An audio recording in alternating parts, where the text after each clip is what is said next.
Who would recognise the Arnold's Cove of 50 years ago? A village with less infrastructure than some of the islands in Placentia Bay.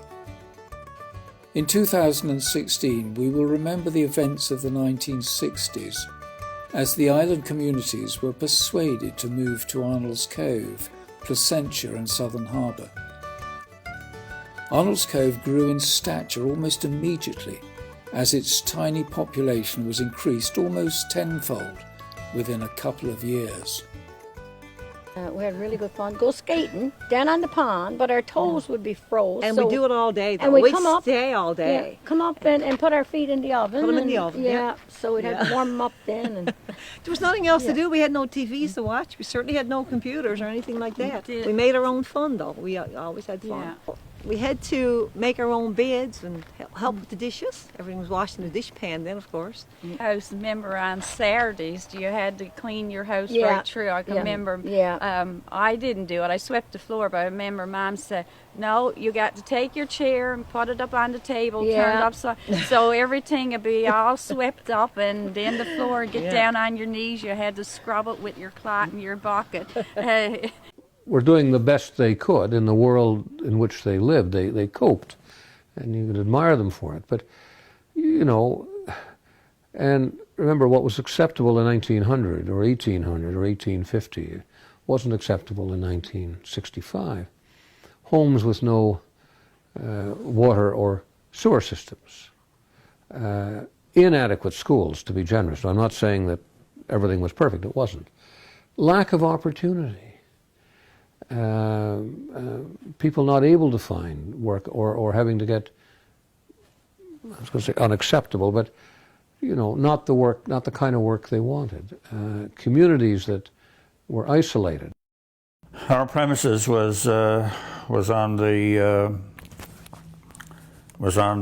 south side of the harbour. This is the entrance to the harbour over here by this building right here.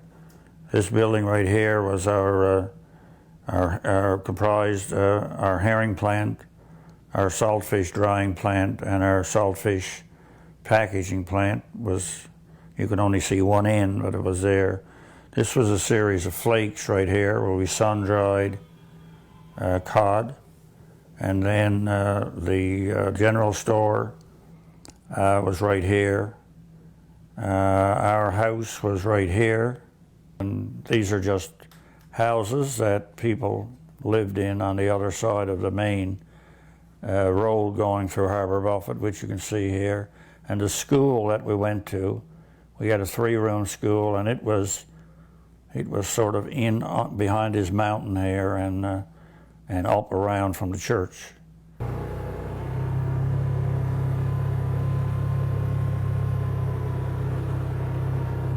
Where the school was to, right here now, where all the trees was growing up there now. Just you never say was anything there now to look at it. Well, so I don't know how to explain it, because there was three rooms and 3 teachers, about 4 grades in a room there, and there was sometimes we had good teachers there, was nice. Some more times they wasn't so nice. I didn't even have the advantage of this 6 weeks training that I got later on. I just came out of school in June and went teaching in September. The only thing I knew about was what I saw my own teachers do. And that first year wasn't great. I think about those kids lots of times now, have for quite a while, because they were the guinea pigs. They were my guinea pigs in a way. But it was my learning process, you know. I learned more that year than I could have in a year at university easily. I was 15 then, and I went fishing, and that's what I spent my lifetime at.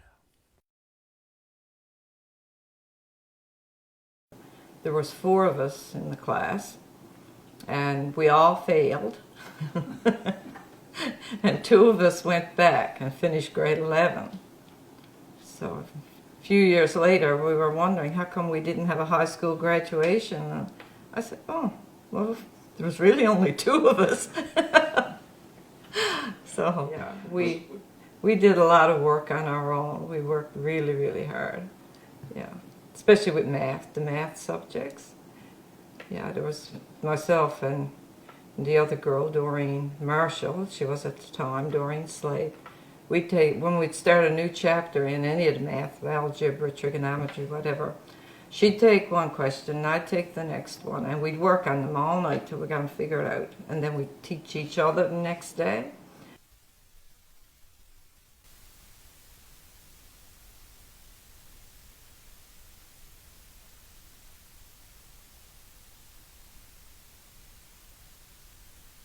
Going back a long time, we'll start off the Warehams from Harbour Buffett. They started their business here in Haystack, and there's another family, another business there, Wakely's, that went to Harbour Buffett, and the Warehams bought out the Wakely's from Haystack, and then right where we're standing now, there was a business here, George Pike, and he used to had the big foreign going vessels come in here to bring salt and take salt fish back in the early part of the century up until the 1920s.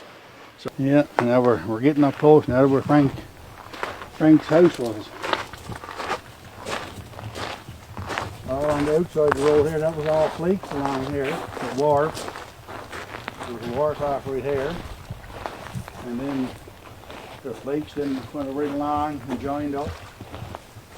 One flake then joined up to the other, right to the bridge over there. Now this is where Frank's house was. Now all these trees, they grew up now since Frank's house was taken out in 1969. And this where his house was, and he had a garden along here, a fence. But before he left, before he took his house, he built a little cabin right there where he came back for years afterwards. And he built that little place there. Now that's where he stayed until he got too old to come back. But that's where his house was. Now where those trees are grown up. What I always thought about resettlement, Long Island was a prosperous island. Harbour Buffett had a big saltfish plant there that could have been, at the time of resettlement, saltfish was going out, and that could have been changed probably to a fresh fish plant. There was a good business in Spencer's Cove. A lot of people worked there year round. And in my opinion of resettlement, if the government had spent the money and put a road up over Long Island and connected up the communities and put a ferry across like you did a lot of other places in Newfoundland. So if they'd have put a ferry here back in the 60s when there was a lot of people there and a lot of work, I think it could have worked. And not cost the government any more than what it cost them to move everybody. The evidence is that fishing was a very difficult way to make a living, and that most fishermen who worked very hard in very dangerous conditions did not make a lot of money financially. And in most cases, I can speak specifically of my own constituents on the Northern Peninsula.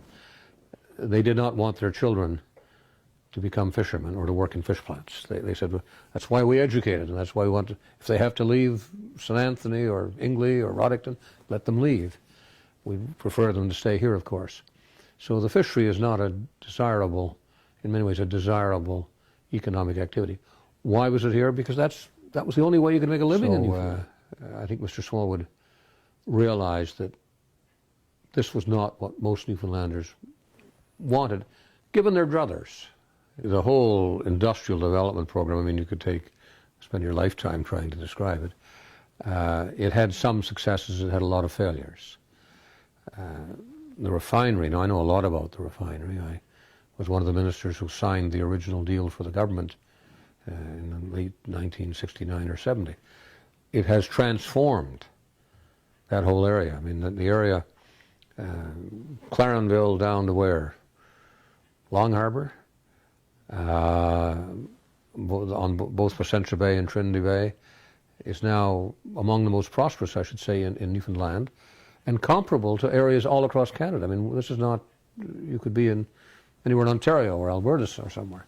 One of the kind of untold stories of the resettlement program is the people that were in Ernol's Cove that were affected by this. Well, everybody tells the story, right? Because, you know, like, I mean, we were all coming in here and you know, moving into new homes, and these people were basically, you know, they weren't being invaded really, and I mean, you know, they had no say in the matter either, right? You know, and so, you know, that's a bit of an untold story, I think, in the whole resettlement piece. What did I think of, like, when the people start moving in? Well, see, probably was like different for you guys than me, because I used to go to Kingwell, and a lot of my friends were there and relatives, and when they moved in, well, I was right delighted then. So, you know, didn't make too much difference to me, like when they moved in, because I was glad to see them.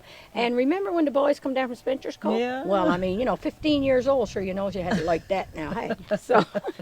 Yeah, that's what I remember mostly too, the boys coming in. Yeah. And for us girls, there was like 30 families, right? Yeah. And there wasn't a lot of boys. Most of them were related anyway, and whatever. So when the older boys was coming in, our age group was saying, teenagers, well, that was quite exciting. See new faces, getting these crushes on these young men. Yeah. Wow. Yeah. Yeah, even before resettlement, obviously the people were still living in Spencer's Cove and Tax Beach and those places. And I remember the hockey players, the team from Spencer's Cove coming down and playing against our local boys on the pond over there, Arnold's Pond we call it, over at the neck over there. And Oakley Johnson and Tony Ryan and all those, you know, Eric Wehrman, those players. And boy, did we ever benefit from resettlement when those players moved in. When I arrived in '68, a lot of the houses had been moved in. You know, a lot of the houses had been moved in by that time. I don't remember seeing very many houses hauled up with using the barge and that. They were all there because 2 years, right? You know, the people for a while for a good long time, had no water, like we were talking about, and no sewage facilities and that. And it must have been tough at times. There's no doubt about it. Various people have said a lot of different things about the disorganized way in which it was done. Yeah. Do you have feelings about it? If you look at the older pictures of Arnold's Cove, I mean, you know, and it was only a few days ago I stopped at the new history board down that we've erected down here on the beginning of Marisheen Crescent, and looked at some of the pictures that's there, you know, of when the town was getting, you know, when this was actually happening. And I didn't think it was done too bad, to be quite honest with you. I mean, you know, like some of the streets are laid out pretty decent. I mean, you know, some of them, the cul-de-sacs could have been a little more defined and things like that. When Arnold's Cove was designated as one of the growth centers, I honestly don't think that they thought, the people that were in, you know, behind the plan, I really don't think that they believed that so many people would move to one community. I think they thought that it would have been spread out more than what it was, and which would have spread out their headaches a little more too, I think. But you know, I guess that you know, the refinery was being built. I mean, that was one of the main attractions for getting people to leave their island communities. I mean, you know, the promise of the refinery. So I think, you know, that a lot of people decided to live right in the Arnold's Cove area because of the proximity to the refinery, or the future refinery. And I guess, you know, people looked at that as being probably a better future for their children.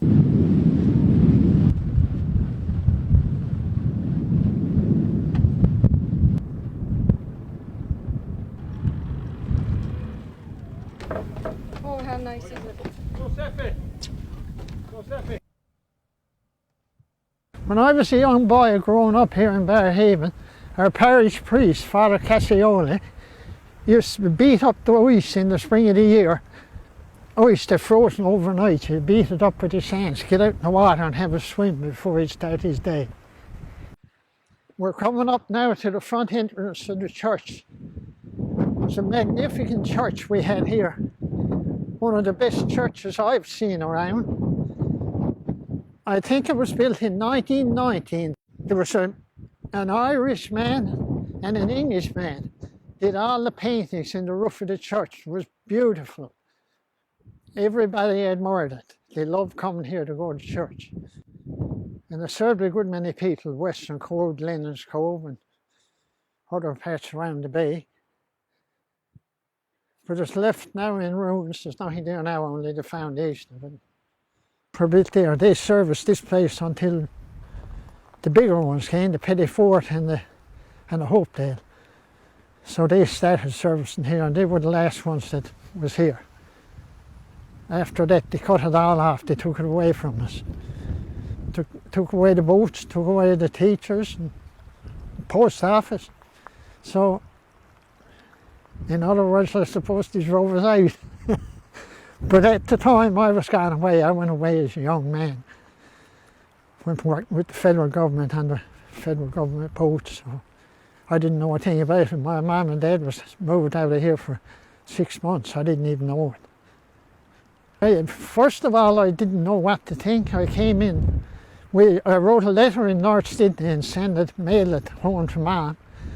And when later on, we went to Port of Bass to pick up the mail for the ship.